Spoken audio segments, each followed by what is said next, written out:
o'zbegim, bag'ringda insonlar yayrab kulsin.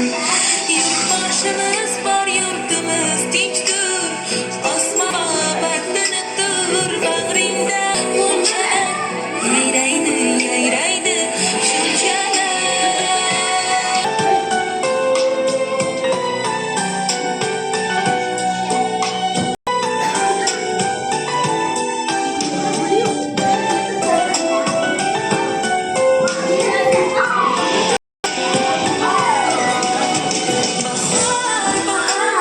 Sen qalblarga nur solding bahor, go'zal bog'lar mehnat mo'l bo'lsin, zaminimiz doim nurlarga to'lsin.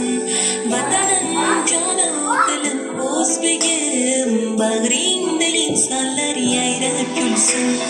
Yurtboshimiz bor, yurtimiz tinchdir, osmonimiz musaffo batinidir, bag'ringda o'sgan go'zal g'unchalar yayraydi, yayraydi shunchalar. Solding bahor, go'zal bog' atir gullarni hidlar sochlar, bog'larimda ochildi gullar, ko'k bog'laringda go'zal g'unchalar yonadi, yonadi bahor kelding sen bahor, sen qalblarga nur solding bahor, go'zal bog' atir gullarni hidlarim, bag'ringda insonlar yayrab kulsin. Yurtboshimiz Assalomu alaykum hurmatli ustozlar, aziz onajonlar.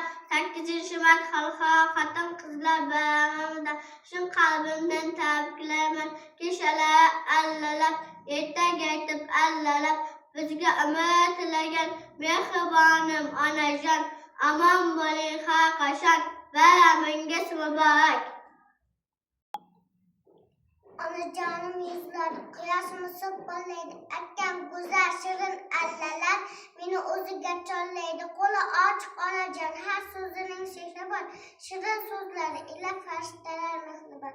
Guldastada tutaylik, sizlarni shod etaylik, bayramlar bilan qutlab yashang yillar tilaylik. Ardamni manchishmang, ko'nglimizda bir ushlang, iymonini mahkam ushlang, onajonim, onajonim. Chuvasni qo'chlarni bir jahon bayramimiz muborak, aziz onajon.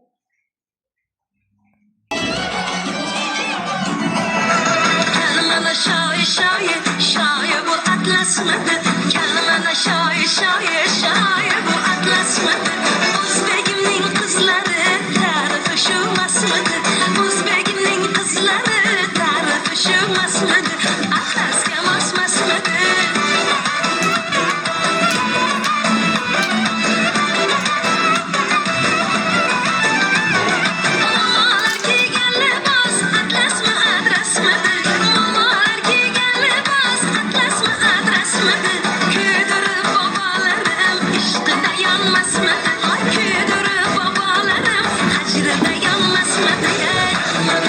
Shoir bu atlasmidi.